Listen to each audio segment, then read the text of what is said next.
A message to course conductors.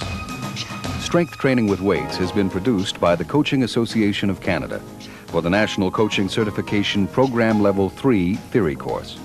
The first 6 to 8 minutes of the video, until the end of the back squat exercise, is to be shown in the strength section of the physical preparation module. Please encourage those coaches who are actively assisting athletes to develop their strength levels, or those who are simply interested in the topic, to purchase a copy of the videotape by contacting the Coaching Association of Canada. To achieve a level of comfort with all the teaching points contained in the video, coaches and athletes will need to view it a number of times. This video, the enclosed booklet, and the Level 3 Theory Manual should provide sufficient information for coaches to safely design and monitor a strength training program incorporating free weights.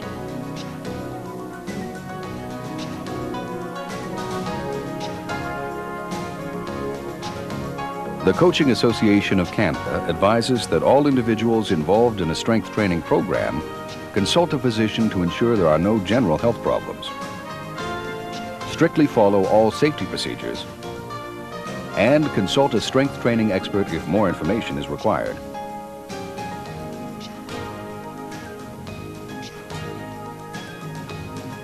The Coaching Association of Canada recognizes 3M Canada, the official sponsor of the National Coaching Certification Program. Adidas Canada, the official supplier of the National Coaching Institutes. Sport Canada, the Ontario Ministry of Culture, Tourism and Recreation, and Ailey Sports for their financial support in the production of this video.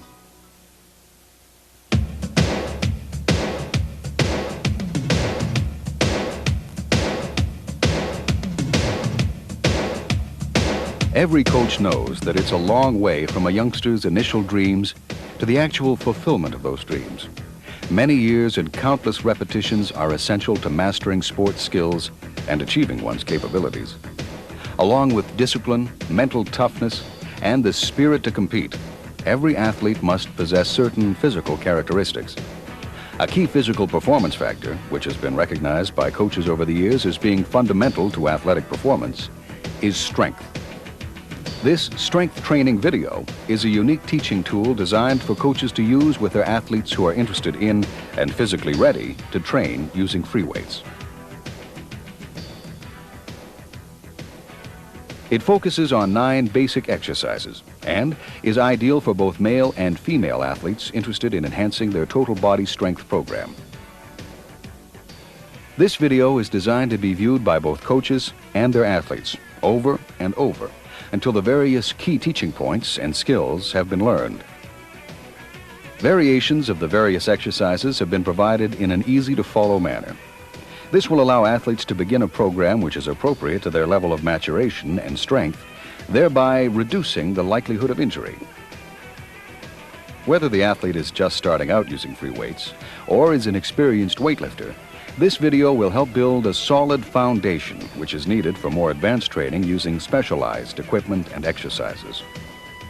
You'll find this strength training video to be an invaluable resource as you assist your athletes in maximizing their potential.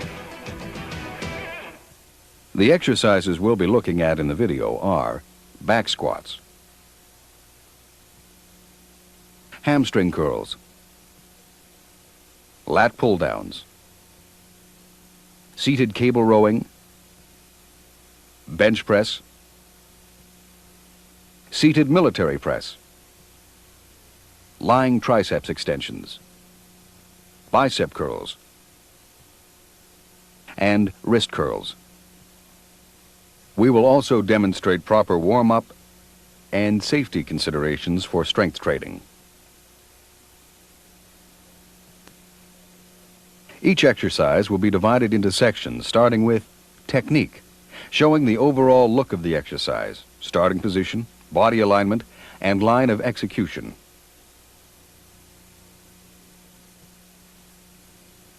Key points. Here we will focus on specific details of the exercise that will improve the specific execution of the exercise. Safety highlights the concerns that are particular to that exercise, such as posture and line of execution. And finally, variations. This section will show modifications to the exercise. These modifications will shift the emphasis of muscle recruitment. For example, a variation in the bench press exercise requires the athlete to use a narrower grip, which increases the recruitment of the triceps muscles. Every strength training session should begin with an adequate warm-up consisting of the following. A brief 5-minute aerobic warm-up with gradual intensity. The chosen aerobic exercise should involve large muscle masses. Good choices include jogging, rope skipping, cycling, or rowing. Once the core temperature has risen from the aerobic exercise, proceed to a stretching program involving the muscles to be trained in the weight room on that day. PNF stretching is usually the method of choice, as it will allow the athlete to get in the training positions more rapidly than static stretching. Then, warm up specifically on the chosen exercises, using gradual weight increases. For the first exercise, allow 3 to 6 sets of low repetitions before hitting the first work set. Providing a workout is properly sequenced, you will need to warm up specifically only on the first 2 exercises at most. The points to remember for a good strength training warm-up are: increase the core temperature, increase the range of motion, warm up specifically on the chosen exercise by gradually increasing the resistance before performing your work set. We'll now present you with some basic safety guidelines. Before beginning a strength training exercise, it's recommended that a qualified health practitioner be consulted. Always train in a supervised area. A qualified strength coach can help you avoid injury by ensuring that proper biomechanical positions are used. If training at home, make sure that you train with a partner. Most serious training injuries occur when people are training alone. The best form of prevention is to be knowledgeable on how to perform the exercise correctly. So remember to review this video until you're comfortable with all the teaching points shown. Make sure that the barbells and dumbbells are always equally loaded and that collars are properly secured. Breathe. Even though specific breathing patterns are presented with each exercise, make sure that you never hold your breath. Holding your breath while lifting high loads dramatically increases intrathoracic pressure, up to a point where you can lose consciousness. Never increase the resistance or weight on the bar at the expense of proper form. All resistance exercises should be terminated once proper form is lost. Continuing the exercise with improper technique is an invitation to injury. It is important not to jerk or twist the body to lift the weight. While spotters are recommended for all exercises, they should always be used when the lift begins with an eccentric contraction, as in the squats and bench presses. This will prevent an athlete from getting pinned under a high resistance or weight. And finally, unless otherwise specified, always keep the head in a neutral position in line with the torso.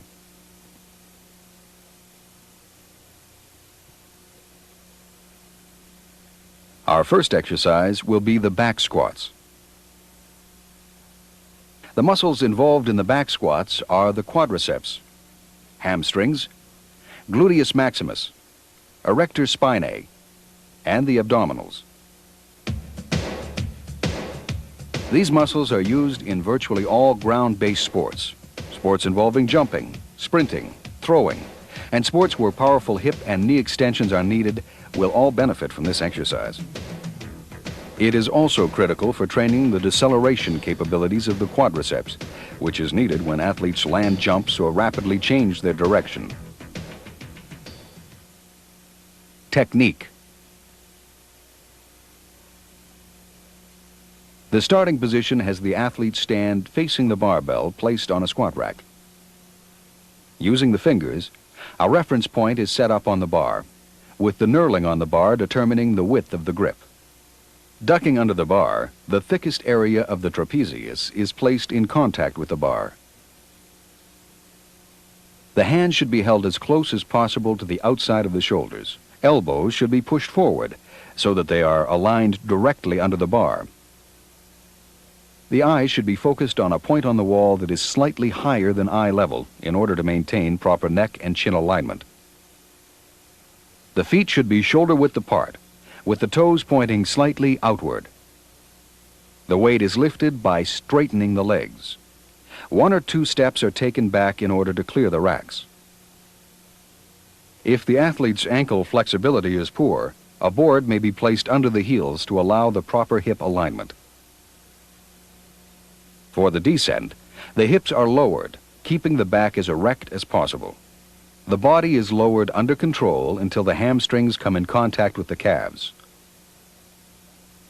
Of course, there must be no bouncing at the bottom. There should be a conscious effort to keep the elbows under the bar throughout the movement. This will ensure that the load is kept as close as possible over the athlete's center of gravity. The knees should be traveling forward and lined up with the toes throughout the descent.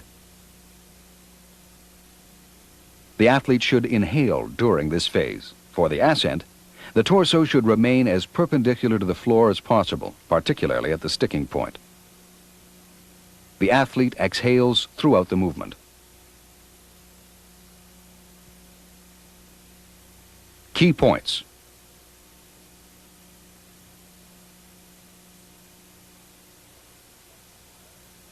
The trunk should be kept as erect as possible throughout the movement.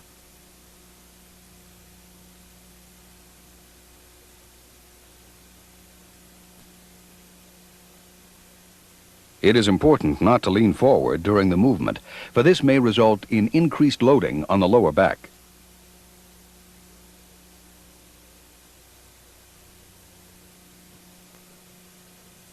Safety. The athlete should focus on keeping the hips under the bar, especially at the beginning of the ascent.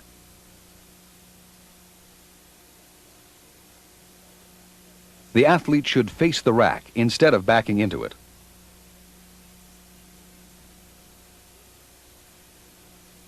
During the ascent, the knees should not come in towards the midline of the body.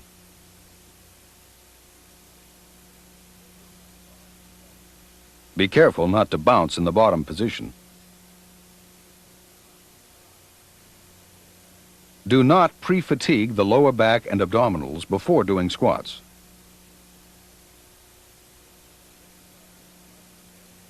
The exercise should not take place on a bench or box, as the athlete may relax the lower back and potentially cause injury. Contrary to popular belief, using a towel or padded foam to cushion the load is in fact counterproductive, as it increases the height of the bar's center of gravity, therefore increasing the load on the L5 vertebrae. Looking up disrupts the natural curves of the spine and can result in strain, so be certain the eyes are focused on a point on the wall slightly higher than eye level. Variations. One sample variation of this exercise involves raising the heels on a board and keeping them closer together while squatting. This will increase the overload put on the knee extensors.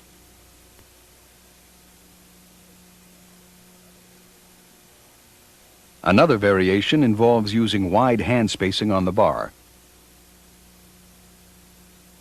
This shift increases the overload on the hip extensors.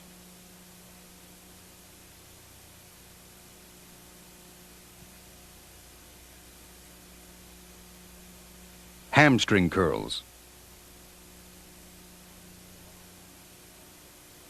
The muscles used in hamstring curls are the biceps femoris, semitendinosus, semimembranosus, and gastrocnemius. As with the back squats, ground-based sports which involve knee flexions and hip extensions against a resistance require a great deal of strength in these muscles.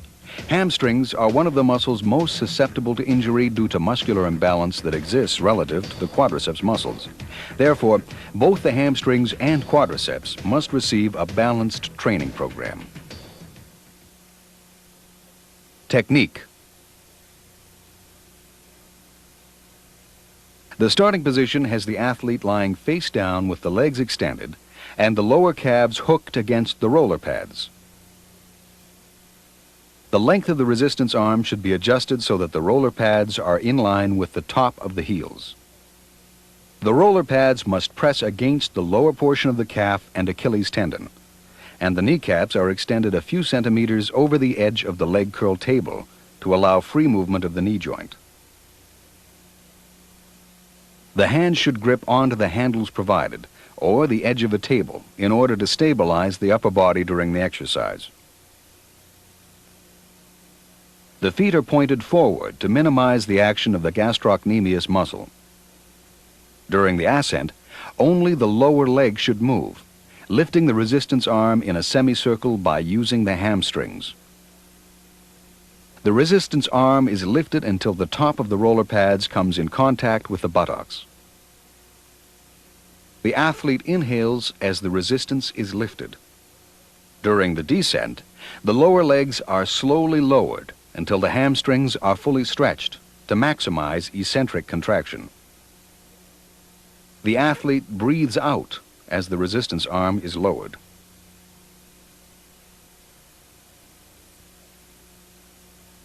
Key points. As much of the body as possible should be kept in contact with the leg curl table during the exercise.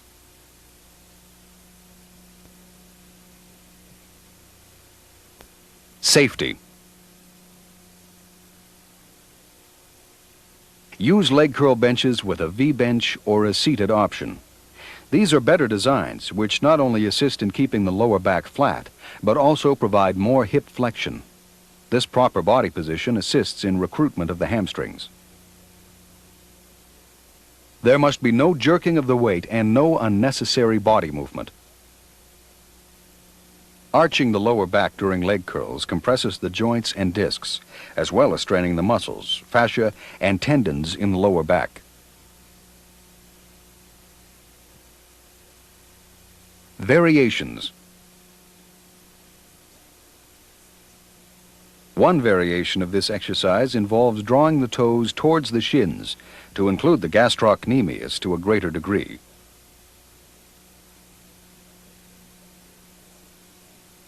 Leg curls can also be done in a negative accentuated fashion by raising the load with two legs and lowering it with one.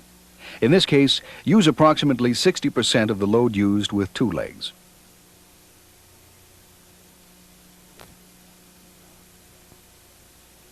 Lat pull-downs to chest.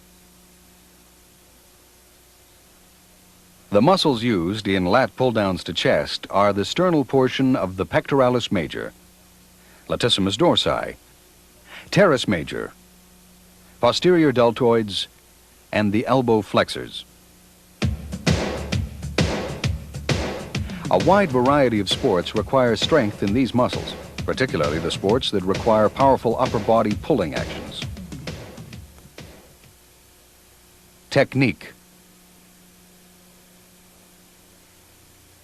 The bar should be grasped with a pronated grip, about 10 to 15 centimeters wider than the shoulders, so that the arms form a wide V. A seated position should be assumed under the bar of a lat pull-down exercise machine, anchoring the upper thighs under the restraint bar provided. The arm should be straightened in a fully extended position, with the torso erect and in line with the upper arms. The ascent begins as the handle is pulled down in front of the head using the upper back muscles. As the bar is being pulled down, the athlete should inhale and lean back approximately 20 degrees. The bar should be pulled down until it reaches the upper chest area. During the return phase, the athlete should exhale as the trunk is allowed to come back to an upright position. At the end position, the arms should be fully extended and the scapula elevated. Key points.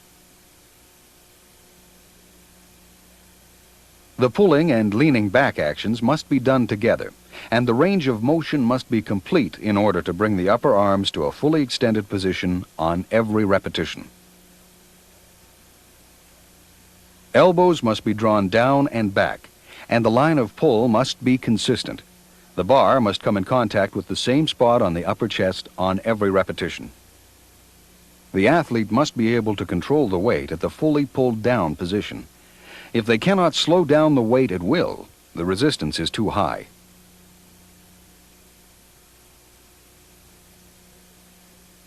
Safety. There should be no jerking of the upper body to assist the movement. The use of wrist straps is recommended for athletes with weak forearm strength or to prevent fatiguing of the elbow flexors prior to the upper back. Variations. Variations include pulling behind the neck, which involves more of the scapular retractors.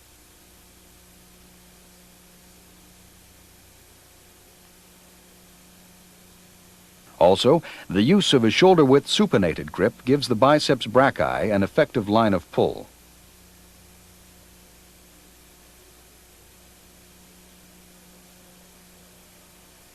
A narrow parallel hand spacing allows for the strongest elbow flexion grip, thus providing a greater overload for the shoulder extensors.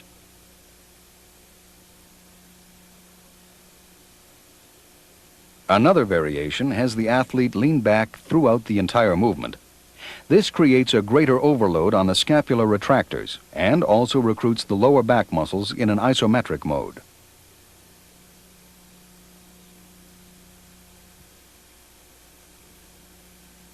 Seated cable rowing. Seated cable rowing uses the latissimus dorsi, teres major, trapezius, posterior deltoids, rhomboids, biceps brachii, brachialis, brachioradialis, pronator teres, and the forearm flexors. Similar to the lat pull-downs to chest exercise, sports that require powerful upper body pulling action on a more horizontal plane require strength in these muscles. Technique.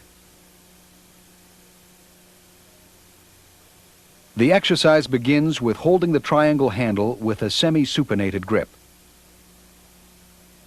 The feet are placed against the top bar at the end of the machine seat. The legs should be slightly bent to relieve pressure in the lower back. The arms and the back should be straight. For descent, the athlete should keep a straight back. The arms are stretched, as are the shoulder extensors and scapular retractors. During ascent, the athlete must remain sitting erect as the handle is pulled towards the lower rib cage, making sure to keep the elbows close to the sides. A special effort should be made to keep the shoulder blades retracted together as the movement is being finished. When the handle touches the abdomen, the torso should be upright or leaning back slightly. The athlete should inhale as the bar is returned.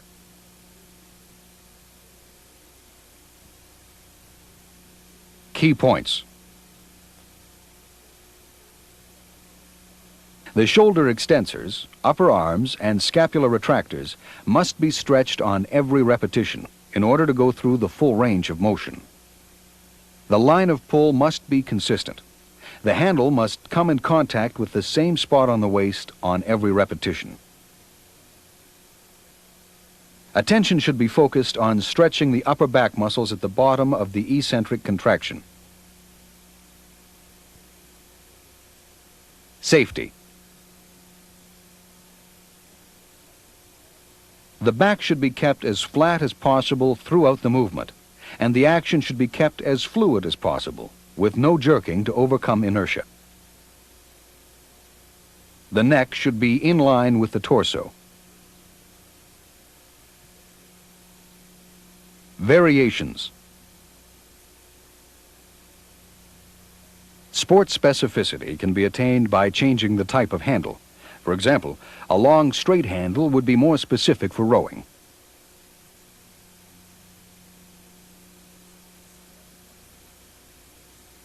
A single handle, hooked to an adjustable swivel low pulley, permits a greater array of line of pulls.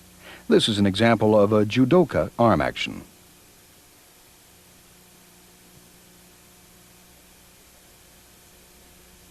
Bench press.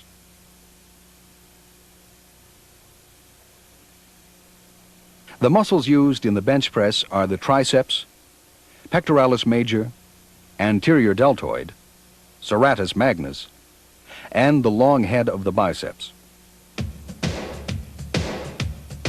Sports benefiting from the development of these muscles involve powerful upper body pushing actions.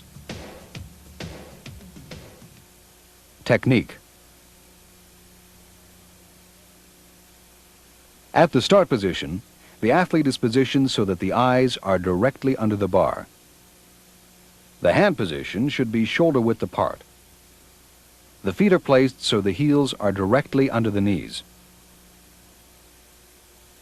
Proper back alignment requires the glutes and upper back to remain in contact with the bench. The back should be slightly tight, and the shoulder blades should press against the bench.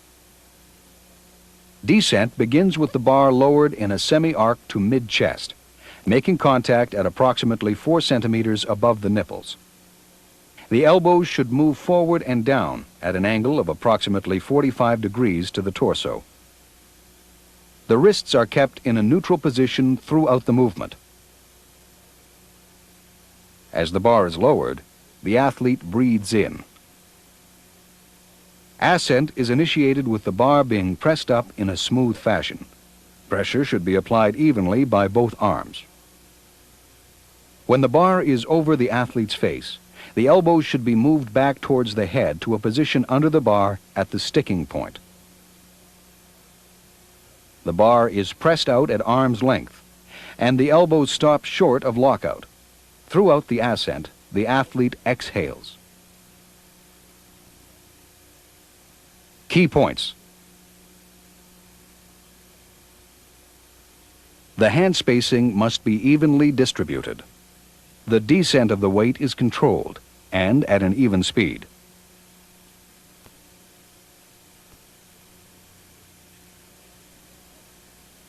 There should be no arching of the chest.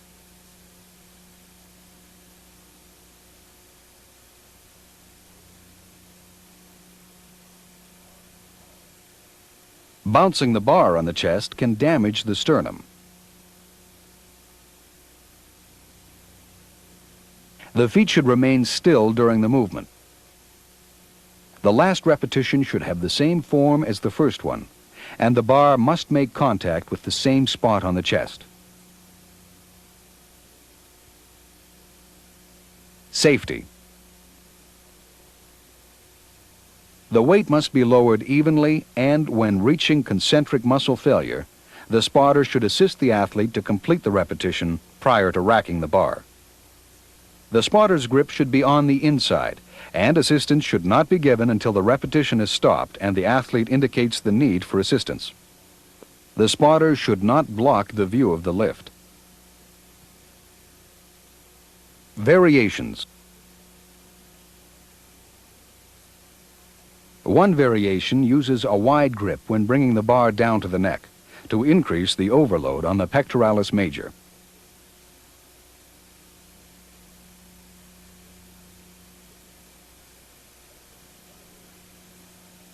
Another variation used to maximize recruitment of the triceps muscles requires the bar to be brought down to the lower sternum with a narrower grip. Using dumbbells allows the athlete to develop strength throughout a greater range of motion, as well as the added benefit of ensuring equal loading on both arms.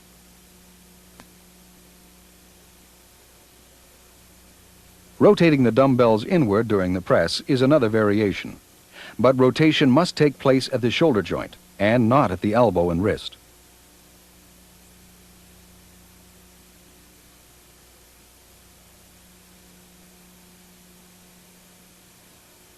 The use of an incline bench will shift the overload on the clavicular portion of the pectoralis major at the expense of the sternal portion of the pectoralis major.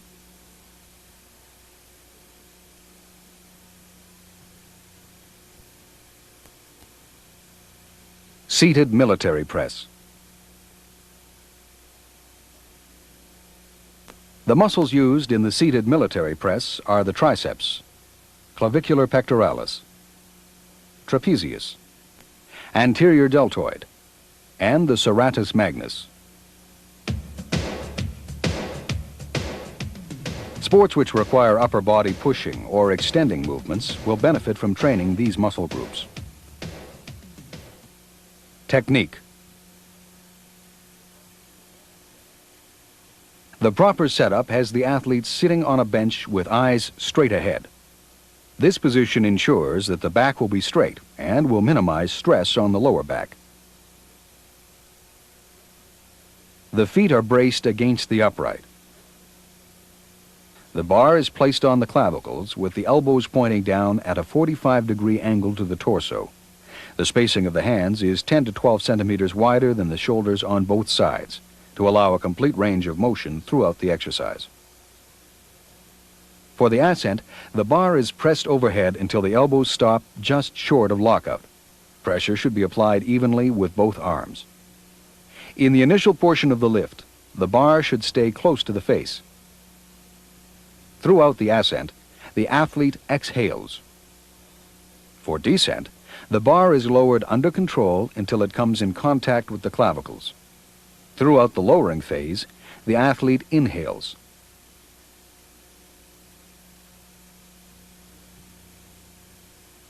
Key points.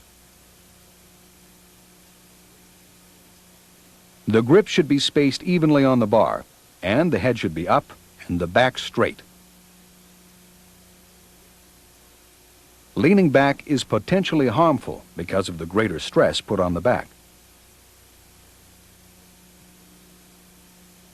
Safety. When reaching concentric muscle failure, the spotter can assist the athlete in completing the repetition by pulling the bar to assist the upward motion. Variations. The bar can be lifted from a behind-the-neck position. This increases the load on the trapezius muscles at the expense of the clavicular portion of the pectoralis major. Make sure the elbows are kept under the bar and that the hands are held as close as possible to the outside of the deltoid muscles. The use of dumbbells allows the athlete to develop strength throughout a greater range of motion, as well as ensuring equal loading of both arms. This also increases the contribution of the serratus magnus to the lifting of the load and recruits the shoulder stabilizers.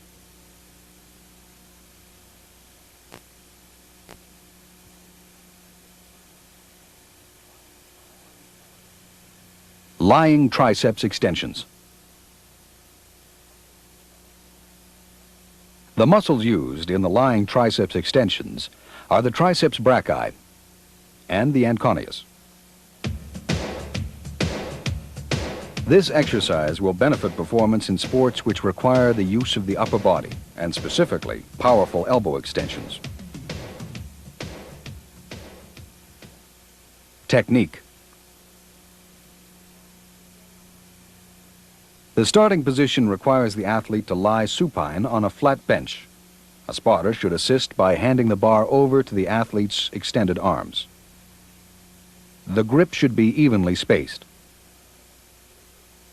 A slightly narrower than shoulder-width grip should be used if the hands are pronated on the handle. Proper back alignment requires that the glutes and the upper back remain in contact with the bench. The back should be slightly tight, with the shoulder blades pressed against the bench.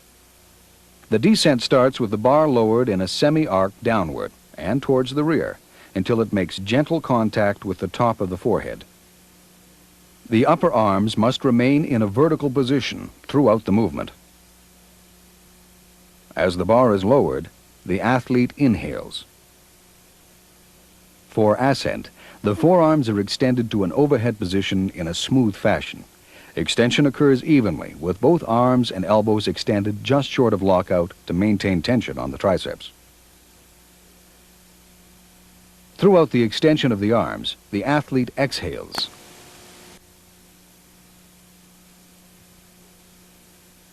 Key points. The upper arms should remain motionless throughout the set. The descent is controlled at an even speed, and the bar should make gentle contact with the forehead, touching the same spot on every repetition. There should be no arching of the chest and no moving of the feet during the movement. The last repetition should be executed with the same form as the first one. To prevent elbow tendinitis, the wrist must stay neutral at all times. Safety. The weight must be lowered evenly. When reaching concentric muscle failure, the spotter should assist the athlete to complete the repetition, then put the bar on the floor. The spotter uses an outside grip and should not block the view of the lift. Assistance shouldn't begin until the athlete indicates the need for assistance.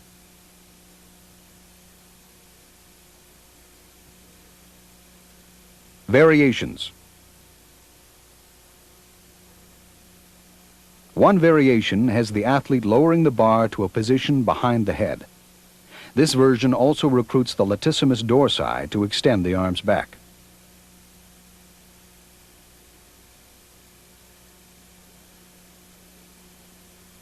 Another variation uses dumbbells, allowing the development of strength throughout a greater range of motion and ensuring equal loading on both arms. The athlete lowers a dumbbell on each side of the face.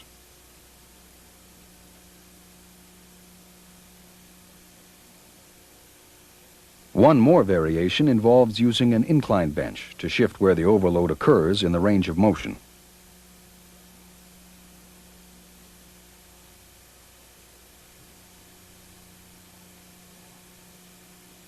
Bicep curls.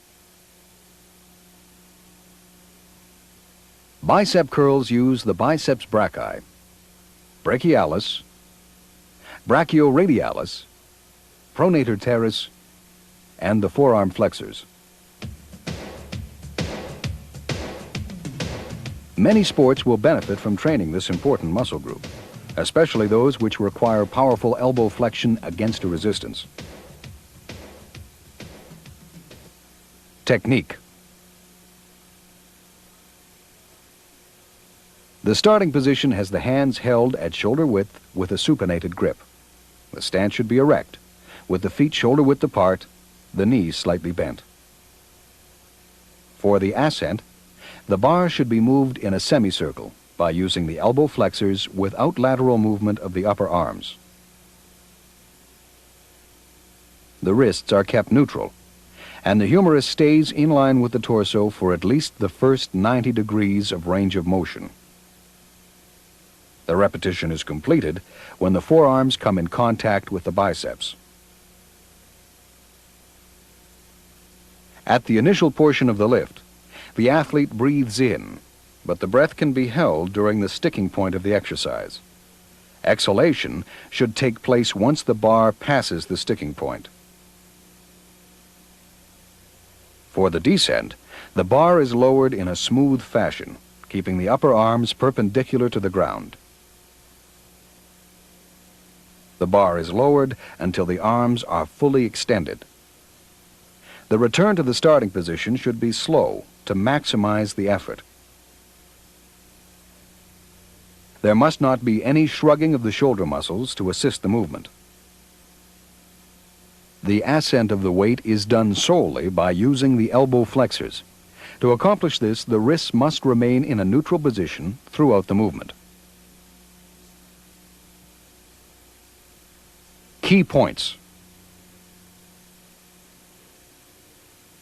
There should be no bending of the knees at the sticking point, and no lateral movement of the elbows during the exercise. There should be no bouncing at the bottom of the movement. Body sway should be minimized to ensure that the elbow flexors are doing the work. Concentration should be on keeping the elbows behind the bar at all times.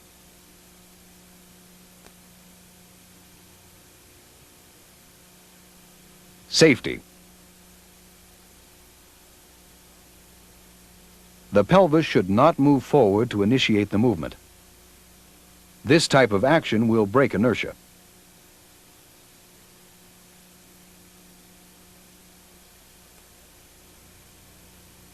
The neck should stay in line with the torso, and the mouth should be open to equalize pressure within the chest cavity.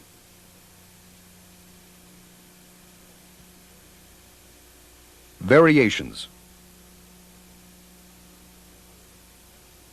Some variations include dumbbell curls. The dumbbells permit a greater range of movement and allow a greater degree of supination to take place while minimizing the stress on the wrists. They also evenly distribute the training load on each arm.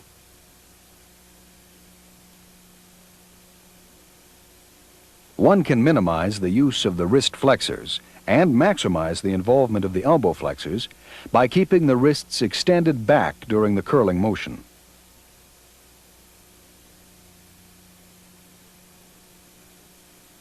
Using a pronated grip reduces the effectiveness of the biceps brachii muscles, which increases the overload on the brachialis and the brachioradialis muscles.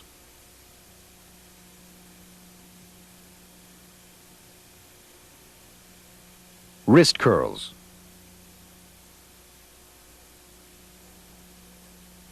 The muscles involved in wrist curls are the forearm flexors.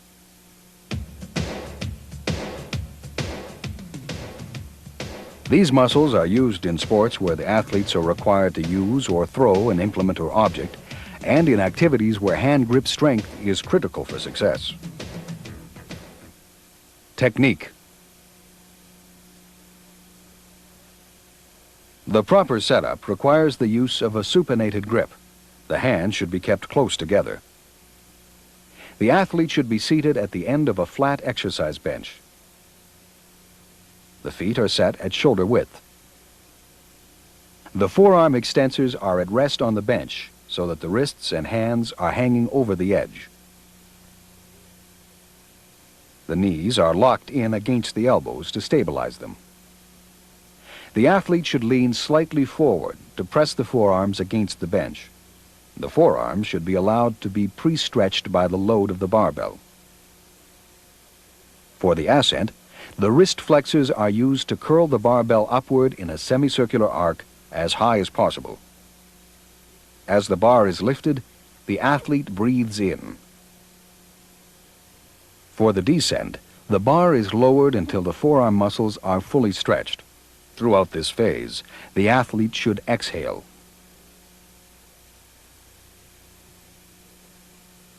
Key points.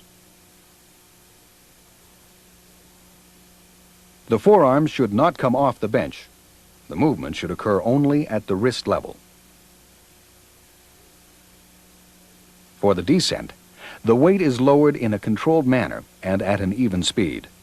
The fists are clenched throughout the movement. Safety.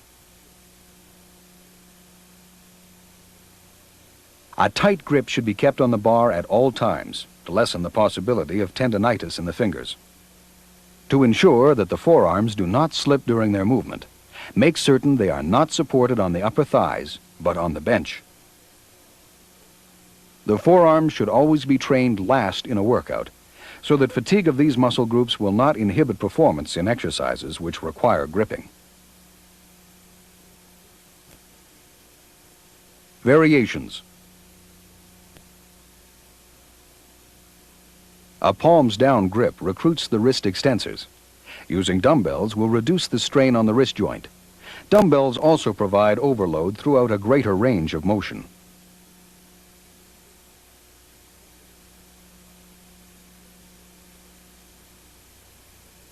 To increase the amount of overload at the beginning of the range of motion, the elbows can be declined slightly.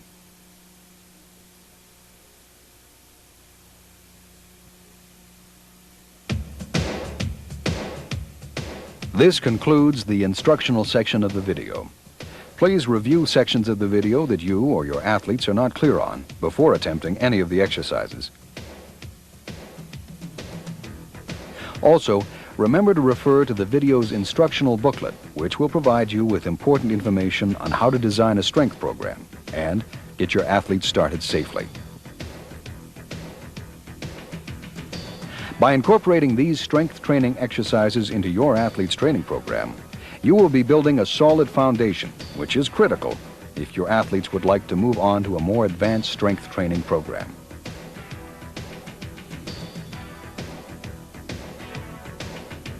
For information on how to purchase this strength training video and other coaching-related resources, please call the Coaching Association of Canada at 613-748-5624.